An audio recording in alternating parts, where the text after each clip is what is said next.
Yeah, this goes for everybody in life. It's your self-image. So Hmm. how you see yourself. That's all it comes down to. If you truly believe that you are going to be an NBA player and you can truly see yourself as an NBA player, then you just keep doing what you're doing and you're going to be there. But most people don't believe in themselves. When I'm not saying you have to say you're going to be an NBA player, but even if you want to score 15 a game on varsity, you have to see yourself as somebody that can do that. And it takes work, right? It doesn't happen overnight and it doesn't just happen like in your head, but that's where it starts, right? That's the first mental skill is you have to be able to see a better version of yourself. And sometimes you have to start with just meeting them where they're at. And maybe they're like really down in the dumps and like just don't feel any hope for getting better. And you just say like, ask a few questions, whatever, to get them to see the next version. They don't have to see all the way over here or up. You are listening to the Bridging Impact Podcast, transforming leaders on and off the court with host Coach Furtado. Without further ado, let's dive in. Hello, everyone, and welcome back to another episode of the Bridging Impact Podcast. Our guest of the day is Tyler Matthews. Tyler is an NBA skills/performance trainer and the founder of FastFenom Basketball Training and the host of the 90% Mental podcast. Tyler started training basketball players locally in Central Florida when he was 18 years old out of driveways, backyards, parks, rec centers, wherever he can find. In 2017, Tyler landed a job in Michigan working alongside one of the highest regarded basketball trainers in the industry while training NBA players to young kids. After living and working in Michigan for just under a year, Tyler decided to move back to Florida where he opened FastFenom facility in Viera, Florida. So welcome to the show, Tyler. Hey, thank you, Coach. I appreciate you having me on, and I'm excited to get this thing going. That was one of the best introductions I've ever had, so appreciate that. Yeah, let's rock and roll. Let's get to it. So before we kind of talk about you becoming a trainer and a coach and a business owner, I'd love for you to just share your experience about how basketball made an impact on your life. Oh yeah, absolutely. So that's like one of the things that's most near and dear to my heart, I guess, is the impact that just playing the game and training for the game, how that's translated into my adult career. And really more than ever now, I think maybe because we went through COVID a few years ago and that stuff, and there's just a lot of kids out there that didn't play sports and maybe are dealing with maybe just things that they're not as confident, right, as they could be, and maybe kids that didn't ever play sports. I think it's the best teacher for life. It's the best metaphor for life. You learn to fail, right? So if you never played sports and then you get into business, you start your own business and you get a little bit of failure, a lot of people quit, right? Or relationships, like if you get in a marriage and things get hard and you have a little bump in the road, people get a divorce, right? Stuff like that. I think if you play sports and you just get used to taking hits and losses and stuff like that, you're just more tolerant of it. So I love basketball. I love sports, and I think it's the best metaphor for life. Yeah, 100%. And that's why I think I really love what you all are doing. You talk about personal development through basketball, and we talk about leadership development through basketball to prepare our young athletes to be leaders beyond the game, right? Because as me and you both know, right, most of us hang up our shoes after high school. A lot of people even sooner than that. So if we can prepare them through the game of basketball, we're going to end up having better people for our communities going forward. And, with that, what are some of the like specific life lessons and any moments of failure that you specifically learned when you were a player? The biggest thing is setting goals. So having a goal or a mission to me is the number one thing that separates the people that get to where they want to go and the people that kind of just cruise through life, right? So like one of the first questions I ask everybody is, what's your goal or what's your mission? Whether it's a young 5-year old or an NBA player, I want to know, what are you trying to do, right? And when I ask that question, a lot of people give me a vague answer, like I want to help people or I want to be the best I can be. And that stuff is great. But in my opinion, it has to be definitive. Like you have to know that you reached your goal or that you reached your mission or not, right? And it's okay to set a goal and then fail, right? And then that teaches you, okay, I either have to work harder towards that goal or I have to maybe be more realistic with where I'm setting my current mission. And then maybe that mission that I had is a mission for me after I accomplish a few of these smaller missions that will lead me to my big mission. Right, setting those micro goals to continue to get you to get going. And I think, as someone that's kind of transitioned from being an athlete to a trainer, how do you help athletes specify their goals? Because I have a similar experience. I'm very big on goal setting, but I face the same challenges you have sometimes, where it's just like it's so simple or it's so vague that I'm trying to learn how to push that boundary to get them to specify that goal more and help them set up micro goals as well. Yep. So our process for it is saying it as a I will statement, or if you're doing something as a team, like if your dad or your parents are involved in your basketball journey, saying it as a we will statement. So one of the kids I work with, I got him when, well, really, I don't even work with him anymore. I only trained him a few times, but I could tell he's on a mission. Because I asked him what's his goal, and he said, I want to be ranked #1 in the country, which is like, that's, you either did it or you didn't do it. And his dad is really into it. So, anyways, it's saying it as an I will statement. And then what I like to do is say it as an I will statement, have a date so that you know when it's happening by, and then have a reason because. And I stole this from a guy named Donald Miller, who has like business growth books and stuff like that, but it translates perfectly to basketball players. It's having an I will, and then either it's make my varsity team or average 10 points a game by, and then if you're looking for it for next season, you put the season end date, and then because, and then it has to be something that when you wake up, you're going to be driven towards that, because it's like, because I have a little brother who needs that positive influence in his life, or because I don't want to let my parents out, whatever it is, because and so that, and then number two is having a goal card, so like a physical index card where you write those I will statements. And so we teach our players not to just have goals for basketball, but for life. So I will get straight A's. I will tell my mom I love her every day. These things that you're not doing, turn your goals into habits, write it on an index card, and treat that card like it's your phone. Everybody carries this around with them all day, and they're distracted, right? I got this from a guy named Myron Golden. He puts YouTube videos, but he calls it the hypnotic distraction device, right? Because it's just distracting people. Instead, have your goals top of mind and keep that like in front of you, and just look at it when you wake up. And everything you do, if it's not helping one of these five things, don't do it. Yeah, prioritizing is such an important thing, especially for young teenagers to learn, right? They're kind of in a stage of their life where they're very influenced by their peers, and a lot of times their peers are not necessarily going to have goals. So creating an environment where setting goals is the norm, right? And it's part of the culture is a really important and powerful way. And I think I like the because statement, because that's like finding that why, right? Sometimes people will have a goal, but if you forget the why you want that goal, right? When you're tired at 7 a.m. and you don't want to wake up to, go to your workout, right? You're probably not going to go to your workout if you don't have that strong why.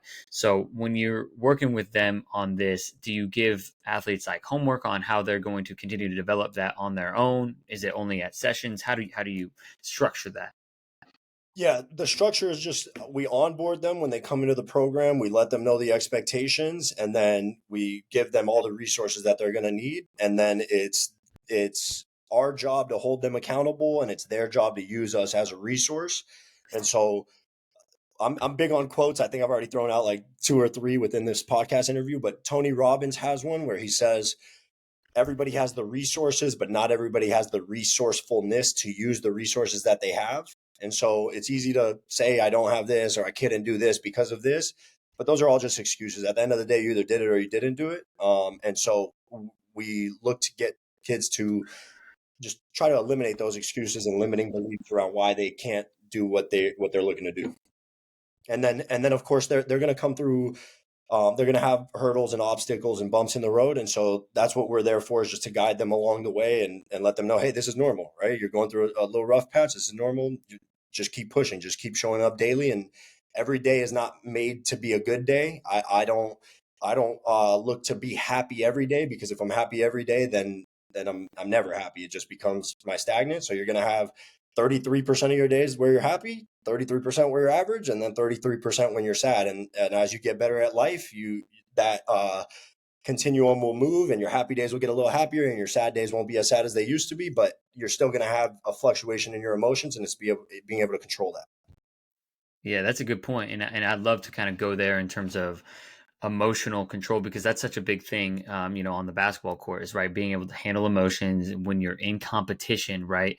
When you're, obviously you're whether you're upset, right, or you're too high, right? Just making sure that you manage those. So, how do you teach, emotional intelligence to your athletes? That is a great question. So we have like certain cues that we'll give them if we see them kind of getting down on themselves.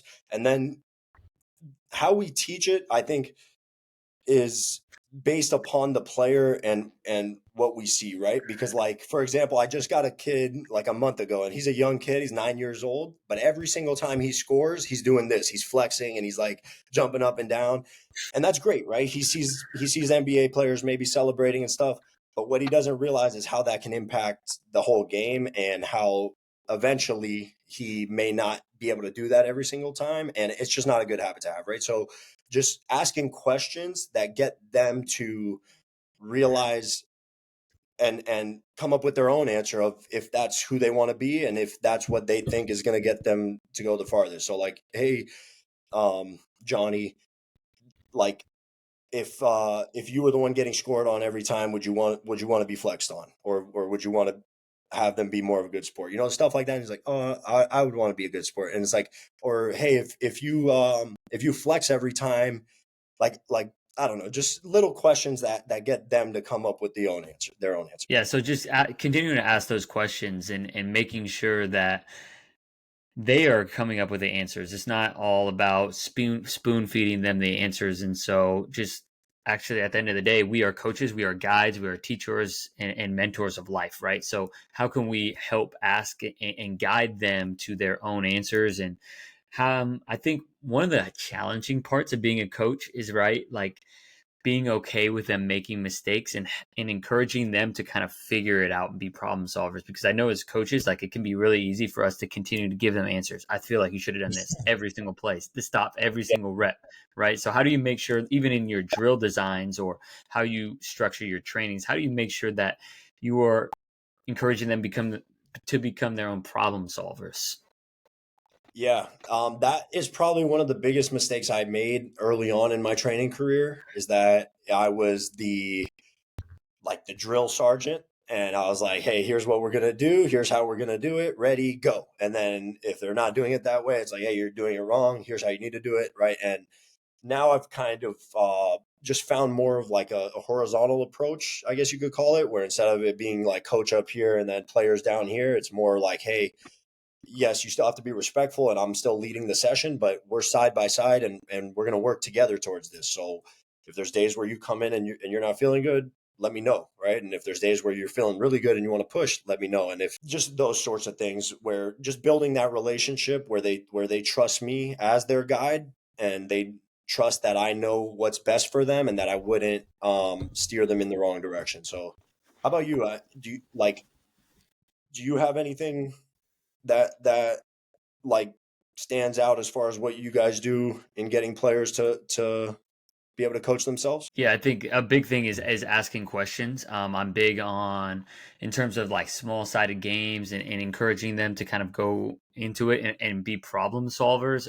We also do classroom sessions, so that's a big place where they all bring their journals, and so they're writing down notes, right? They're setting goals for themselves, right, for their games on a weekend, and just making sure that a big thing is developing that trust. And so I was talking to my girls team yesterday, and so I'm running some club basketball, and I'm talking to them about how we can continue to make that experience great for them. I think one of the things that they enjoy about this experience versus playing maybe for their high school teams or playing for other coaches is they were like, we feel like yes, you get upset at us through mistakes, but you actually teach us, right, versus just berating. And so I Yeah. think really one of the things is, like, a couple podcasts ago I had Jamie Beckler on, and Jamie's a leadership coach, and was kind of talking about how, yes, as coaches, it's our job to correct. We can't just be Pollyanna and be positive all the time, pour in relationships.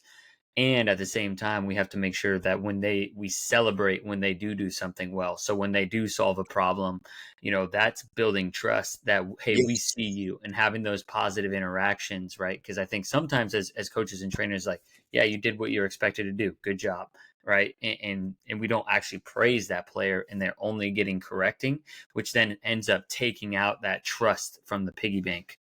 1,000,000%.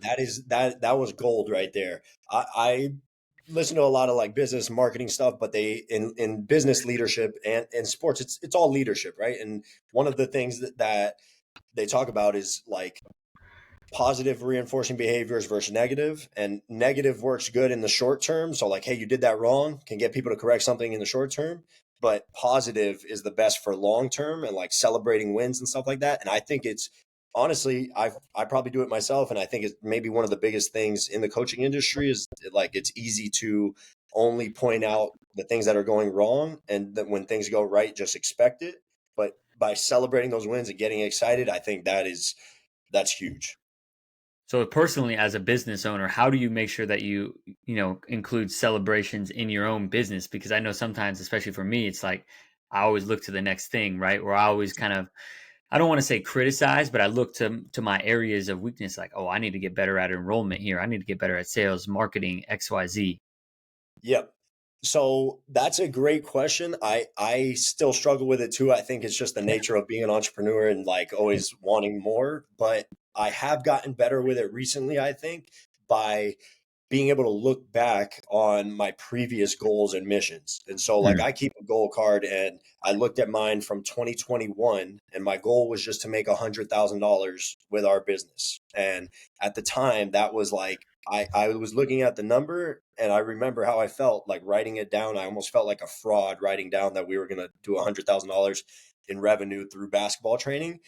And now we're way beyond that. And it's just like being able to look back on like, wow, I can't believe at one point I thought this. And so I think that's a way to celebrate wins, and just I guess having time, setting time aside to celebrate wins, like whether it's a vacation after the end of a busy summer, or after you hit a certain revenue mark, or whatever it is. So I think it's something I'm working on, right? But it's fun. Yeah, it's a constant work in progress, and that's part of the reason I feel like we're in it is because it is so challenging, and that's our brain is like kind of looking to level up each time. Yeah. And at the same time, I think we want to recognize how far we've come. And as someone that is in your shoes right now from your 2021 self, what advice would you give to your 2021 self? And to help you not necessarily get there faster, but just almost, I guess what advice would you give? Would it be patience? Would it be, focus on marketing in terms of growing your business? Oh, in terms of growing the business, yeah, marketing and sales. I would focus on those two things. It's great to focus on the training, and now we're actually like it's a constant. We I call it the OODA loop, and I got that. It's a military term. It stands for like orient, or observe, orient, decide, and then act. Right, and so it's a constant OODA loop. So it's not like, hey, we fixed this one thing, and then now let's just move on, and we never have to look at that thing again. It's like we observe what's happening, we orient, like gather all that information, make a decision, and then we act on it. And then now we have a feedback loop of whether it worked or not. And then we go back to the drawing board, and we just keep that going. And so on the marketing and sales side, that's where we struggled a lot, as far in the early days. Like, I mean, to be honest, now that we're having this conversation, like I said, I struggled on the training side, like with just being a not a dictator, but just like not having that horizontal relationship with the players.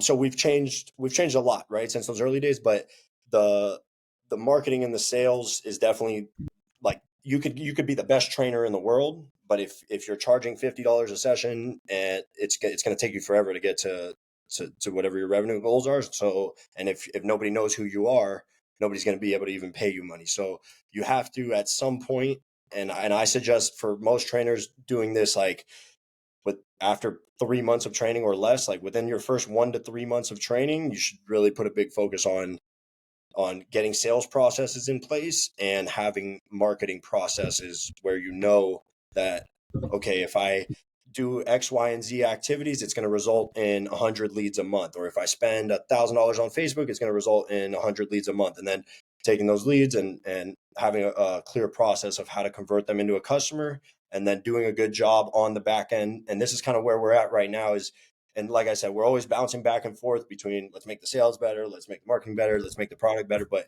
where we're currently at is we're getting the product as far as the customer experience better. So not necessarily the on court training, but the whole program from the time a parent reaches out all the way down to like when they leave our program for the last time, like when they say, hey, I'm never going to train here again, because they either go off to like get a job or like they're just not playing basketball anymore, or they become one of our trainers. We want to have that process pretty much choreographed, and that's what we're working on right now. So I know I went on a little bit of tangent there, but my advice would be, if you're not doing the revenue numbers that you want to be doing, put all your focus on marketing and sales. And then once you hit those revenue goals that you want, then maybe put your focus on something else. And then you'll realize you want to do a little bit more money, and then you just keep going back. Got you. So it's a continuous cycle and loop. And so, just real quick, can you share some of those systems and processes that, kind of help, kind of the funnel and help that circle come in? Because I know that's something I'm working on right now. Yeah, absolutely. So, as far as like any specific processes, or do you want me to just give the whole kind of overview? So I'm thinking specifically on, like right now, obviously we met because I watched your Facebook ads video. I'm trying to work on my marketing. However, I also want to work on my process. I do like Zoom or Google Meets calls, and then I'm just trying to dial in my onboarding process and how I filter in and make sure I draw expectations and make it as seamless, as simple as possible for parents. Absolutely. So you just said a key word right there, which is expectation. So I think a lot of trainers don't set expectations, and then it ends up burning them on the back end, because then there's this resentment between either the client and the coach, or the coach and the client. And so setting clear expectations and then meeting those expectations and just constantly doing that is huge. And so like our process is, it's pretty simple. Like we'll have players want to join the program. So we do marketing, right? We'll put out Facebook ads. We'll put out like physical what do you call those, like yard signs, right, and stuff like that. So we get a lot of leads every month, and then we have a process where they contact us or fill out a form, and then we contact them. Or they're when they fill out the form, they have the option to schedule a call. So some people will schedule a call with us, and if not, then we'll reach out and either just call them or we'll send them a text to schedule a call. And then everything is driven to a phone call. We just talk over the phone. We don't do Zoom, just because we've found that a lot of parents are just on the go and they just want to have a quick conversation. And so we'll have a quick conversation with them, ask about their current state, their desired state, what's holding them back from getting there, those sorts of things. And then we bring them in for an evaluate. If they sound like a good fit over the phone, like if they don't sound like we're going to be able to help them, or like we think that they're just not serious about this, then we're just going to let them know, hey, we think you should go play in a league right now, or maybe do this. But if they sound somewhat like a good fit, we're going to invite them to an evaluation session. From the evaluation session, we're looking for, the main things are like attitude, ability to like coachability, like how hard they're willing to work, stuff like that. And then if they're a good fit after that evaluation session, then we have another call with the parent. So there's times where we'll do it at the gym, but most of the time we have a session right after. And so we'll just have a call with the parent. And then the next day, like we'll tell them right at the gym, like, hey, does tomorrow at 10 a.m. work for you? Or we'll, if we're really busy, we'll say, hey, it depends, right? Like, so and I kind of need to look at this now that I'm saying it out loud. I don't know what our exact way of doing this, because I'm not the one doing it myself anymore. I'm kind of overseeing this stuff, but we have a call with the parent the next day and then talk to them about what we see best. They join the program, and as they're joining the program, or like we give them our recommendation, they let us know if they want to do it. And as they're letting us know if they want to do it, we're letting them know, okay, cool, before we get you fully committed, here's our onboarding process, here's our expectations. Is all of this okay? Do you agree to it? Once they agree, then boom, they send the payment over, and then we just try to wow them from the jump and just make it a great experience. And we've found that if we do like a really good job in the first 4 weeks with a client, like if we just really personalize the experience to them, check in on them, make sure they're doing good for the first 4 weeks, that the likelihood that they stay for years goes way up. And so that's where we put majority of our focus. Got you. And that makes a ton of sense. And that's kind of my goal and aim. And so, can you talk about when it was just kind of you at the beginning? And, can you talk about how when the importance of focusing on the long term versus like, I don't want to say, for lack of a better term, like quick cash grab, and like trying to shorten your process just to get people in, right? Because it feels like when you're just starting out, you just want people, but you also have to work on the systems and the processes in place for the long run. Absolutely. I made that mistake. So I wanted money and I was like, okay, I'm just going to do whatever it takes. And you end up giving huge discounts, or you end up allowing kids into sessions that they shouldn't be in or that you don't want them in. So yeah, it's tough when you're on your own. And I don't want to say it's tough. I mean, it's one of the fun parts, right? Like you're a solopreneur and you're wearing all the hats, but I think that is when it's even more important to set expectations, because it is just you, and your time is very like it's the most like valuable resource that we have. And so if you're going to be spending your time talking to parents or training the kids or having any type of relationship with them, you want to make sure that it's going to work out long term and not just for this one program. I got you. Yeah, that makes a ton of sense. And so, with that, I think, what are some of the things that you feel like your program offers that is different, right, than other basketball training programs? And you've kind of touched about it a little bit, talking about the goal setting and just making sure it's personal development. And it sounds like we're in alignment with preparing our young athletes to succeed beyond the game. Yeah, I think the thing that separates us, I don't think there is a thing that separates us. I think it's there's a quote like death by a thousand cuts. Like a lot of businesses don't fail necessarily because of one reason. They fail because of all these little things that stacked up. And the same reason for why businesses succeed, it's not like just one thing. It's all these little things that are done that equate to being different than another company, right? So like it I don't think it's one thing. I think like our sales process is better than most. Our marketing is better than most. Our how much we care about making sure that they get results, asking them for a referral, like all these little things just add up to them trusting us and knowing that we're going to get them to where they want to go a lot more than other people. I got you. It's like the little plus ones, plus one, and then it Yep. then it compounds and it adds up over time, and that makes a ton of sense. And so, can you talk about? I think this is one of the things that I feel like a lot of young trainers and or new. I don't necessarily say young, but newer trainers and newer coaches. They think I don't want to focus on marketing sales. That's not my thing. Like I just want to do word of mouth and da da da da da. But one of the things that I've been thinking about, and maybe you've been thinking about as well, or what you were thinking about, is like if I want to, I see the impact we are having with the kids we have now, and if I don't have enough kids, then I can't have this service and can't impact kids. So it's like my responsibility to do the marketing and sales, so I can have that impact on kids. If I keep Mhm. doing that, I have to make sure that the program is sustainable, right, in the long run. Yep. Yeah. So that's 90% mental, right? Like a lot of trainers just have limiting beliefs around, oh, if I'm a good trainer, I'm not going to market myself, or I don't have to do all that other stuff. I'm just going to train and I'm going to build my business off word of mouth. And if people want to train with me, they'll hear about me and all this stuff, right? And I had that mindset starting off, and I just think that is I think that's the most selfish mindset you could have, because if you had the cure to cancer or any disease we want to call it, right? And we literally do have the cure to. Uh-oh, are you there? Yep, you're. The video's cutting out a little bit, but I can see you're still there. So trainers don't realize what kids could be doing if they're not training with them. And I think when you do this long enough and you talk to enough kids and enough parents and you realize the problems that some of them are having, then you start to understand what you're doing is needed and the marketplace needs it, and they're not going to get it if you don't say something about it and if you don't put yourself out there. And so if you believe in what you do, which you should, I'm telling any basketball trainer or any sports trainer that listens to this, like there's parents paying thousands, like multiple 15,000s plus, that for therapy and just these nightmare things that are going on in their kid's life that you could potentially save them from. Just having a positive role model, having somewhere for them to go. Like it's not just basketball, it's bigger than you, it's bigger than the kid, it's bigger than the parent. Like like it impacts the world. So you if you believe in what you have,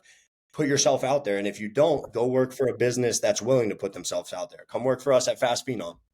Yeah, there you go. I love it. Yep. I think that's really important, and that's what I'm starting to connect. Right, it's almost selfish for me not to put it out there, not to be willing to get out of my comfort zone to make these certain calls or to go Yep. do And outreach. yep. And sorry to cut you off, but exactly what you just said right there, comfort zone, right? We teach players, hey, if you want to get better, you got to push yourself. You got to get out of your comfort zone. You got to try this new thing. You got to be willing to take this shot that you're not used to taking, or try this drill, whatever, push your body a little bit harder. You got to practice what you preach, right? If you want them to grow, you got to grow. I don't Exactly. mean you. I mean everybody out there that's listening to this. Yeah. Exactly. No, 100%. No, for sure. And I think one of the coolest things has been, like I've been in business for like a year and a half now. And Mhm. last summer, like everyone wants to be in a gym. Well, like I'm here in West Los Angeles, and finding a gym is a nightmare. And I didn't really have enough kids. So last summer I ran 5 camps outdoors, like at a public park, with 6 to 8 kids. And so most of those kids are still with me, and got to see kind of the evolution of us now being in a gym, and now we've grown to 36 kids. And Love that's it. also an opportunity to be an inspiration for them, right? When we get to grow the business with them, they get to be a part of the journey. That's also them being a part of an environment and seeing the growth, right? Seeing role models right in front of their eyes. Yep, yep, and they need that. Like I promise, there's so many kids that don't have a hero. They don't, or they don't have. We don't even necessarily need to be their hero. They, to me, they're their own hero, but they need a guide, right? Every hero needs a guide that helps them get to hero status, right? And having somebody to look up to and that sort of thing is just like, yeah, everybody has the hypnotic distraction device to look up to people, but having that real like community in-person engagement, there's nothing like it. There's nothing like it. Especially, I feel like it's even more important. And I have had, kind of going back to your way earlier point talking about COVID, like I have had quite a few conversations with parents that have talked about how COVID has really messed their kid up with socialization and just their confidence, and even their love for basketball. A lot of it dropped like during that time period. So, just getting them to kind of re-spark that love for physical activity through sport, through Oh, connection. It's so important. yep, it is. It's major.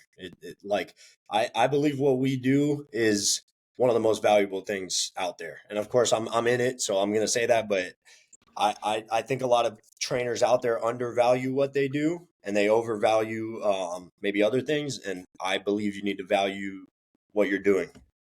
Yeah, maybe they overvalue the crossover on the cone, but undervalue the power of their mentorship and just Yeah. how much they can really guide these young people into being their most successful selves. And I think that's really what it's all about. And so, as you continue to grow, what kind of I know we've talked about the advice and stuff, and I know you have the podcast 90% mental. What kind of mental skills would you encourage young coaches and young leaders, whether they are in the sport of basketball or sport of baseball? But I feel like it's all of this is applicable, right? Which is why I like your podcast. You talk about basketball leadership or basketball leadership life. I might be messing it up a little bit, or like the mental game. What mental aspects of the game of life do young trainers and young coaches need to adopt? Yeah, this goes for everybody in life. It's your self-image. So Hmm. how you see yourself. That's all it comes down to. If you truly believe that you are going to be an NBA player and you can truly see yourself as an NBA player, then you just keep doing what you're doing and you're going to be there. But most people don't believe in themselves. When I'm not saying you have to say you're going to be an NBA player, but even if you want to score 15 a game on varsity, you have to see yourself as somebody that can do that. And until and it takes work, right? It doesn't happen overnight and it doesn't just happen like in your head, but that's where it starts, right? That's the first mental skill is you have to be able to see a better version of yourself. And sometimes you have to start with just meeting them where they're at. And maybe they're like really down in the dumps and like just don't feel any hope for getting better. And you just say like, ask a few questions, whatever, to get them to see the next version. They don't have to see all the way over here or up here, but if they can, if we can get them to see that they can be a little bit better, and then we make the next one a little bit further from that and get them there. And but again, I can see all the potential in a trainer or in a player or whatever, but it comes down to the self-image. They have to see it for themselves.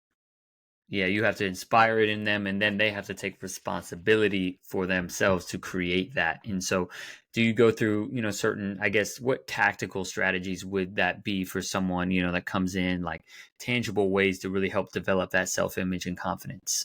Writing down what you will do and then doing it.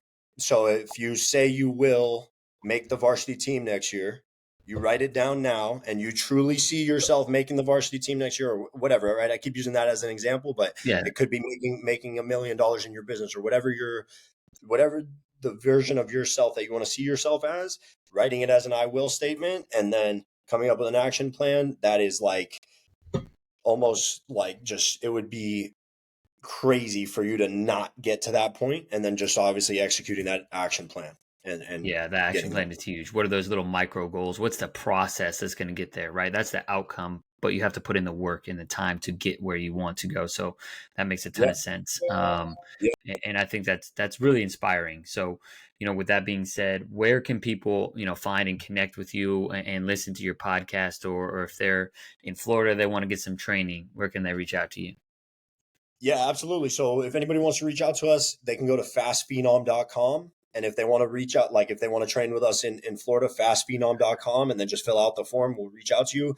Or you can email me personally, Tyler, which is Tyler at fastphenom.com. And then we're Fast Phenom Training on all the social platforms. Yep, pretty much. I appreciate you dropping so much wisdom today, helping me out as a young trainer, and then the other young coaches that are listening to this podcast, and even for the parents or whoever else is listening. I feel like a lot of the stuff we talked about is so applicable in different disciplines. Yeah, no, for sure. And you dropped some nuggets too, so I'll be rewatching this and probably implementing some of the stuff that you said into my life and our business with Fast Phenom. So thank you, Coach. I appreciate you having me on here. It's been fun, and we'll do this again. Thank you for listening to this episode of the Bridging Impact podcast. We'd love it if you would like, subscribe, leave a comment and a review on whatever platform you're on. It's the best way to help us grow. We appreciate you for doing that. We'll shout you out on social media. I'd also love if you connected with me on social media. Let me know your thoughts. And this is why I do it. I want to share knowledge and wisdom from experienced leaders to people like yourself and myself, so we can have this dialogue and move forward, make an impact on the world. So stay tuned, stay subscribed. Cheers.